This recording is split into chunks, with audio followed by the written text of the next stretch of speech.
नमस्कार, मी विजय यादव, युवा विद्यार्थी असोसिएशन महाराष्ट्र राज्य. सध्या युवा विद्यार्थी असोसिएशननं चालू केलेली एक नवीन मोहीम म्हणजे शाळा वाचवा आणि पट वाढवा.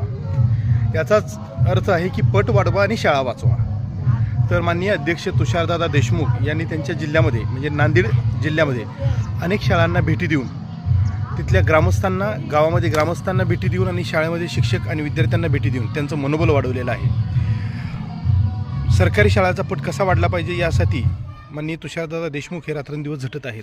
तर आपल्या सर्व अभियोग्यताधारकांना आणि सर्व शिक्षण सेवकांनाही आमच्या संघटनेमार्फत विनंती आहे की तुम्ही तुमच्या गावामध्ये, तुमच्या शहरामध्ये आपल्या सरकारी आस्थापनांचा पट कसा वाढेल याकडे लक्ष द्या. आपल्या वागण्यामध्ये, आपल्या बोलण्यामध्ये, आपल्या मोबाईलच्या स्टेटसपासून आपल्या समाजात होत असणाऱ्या चर्चेमध्ये सुद्धा आपण सरकारी शाळेमध्ये पटसंख्या कशी वाढवता येईल यावरती चर्चा करणं, याबद्दल सकारात्मक बोलणं अपेक्षित आहे.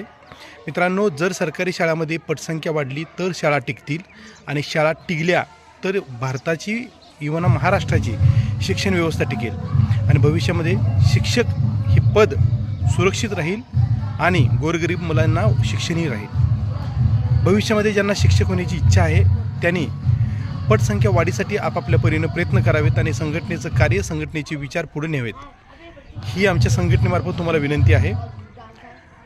आपण ज्या ज्या प्रकारे सहयोग करू शकता, म्हणजे तुमच्या गावामध्ये जर तुम्ही कार्यक्रम आयोजित करत असाल पटसंख्या वाढीचा, तर माननीय तुषारदादा देशमुख यांना तुम्ही तिथं आमंत्रित करू शकता किंवा तुम्ही तुमच्या गाव पातळीवर युवक एकत्र करून हा मुद्दा, हा अजेंडा राबवू शकता. मित्रांनो, शाळा टिकल्या तरच भविष्यात शिक्षक या पदाला मान राहील, सन्मान राहील. अन्यथा BSNL सारखं शिक्षक आणि शिक्षण खातं हे नामशेष होण्याच्या मार्गावर आहे. एवढंच बोलतो आणि थांबतो. जय हिंद, जय महाराष्ट्र.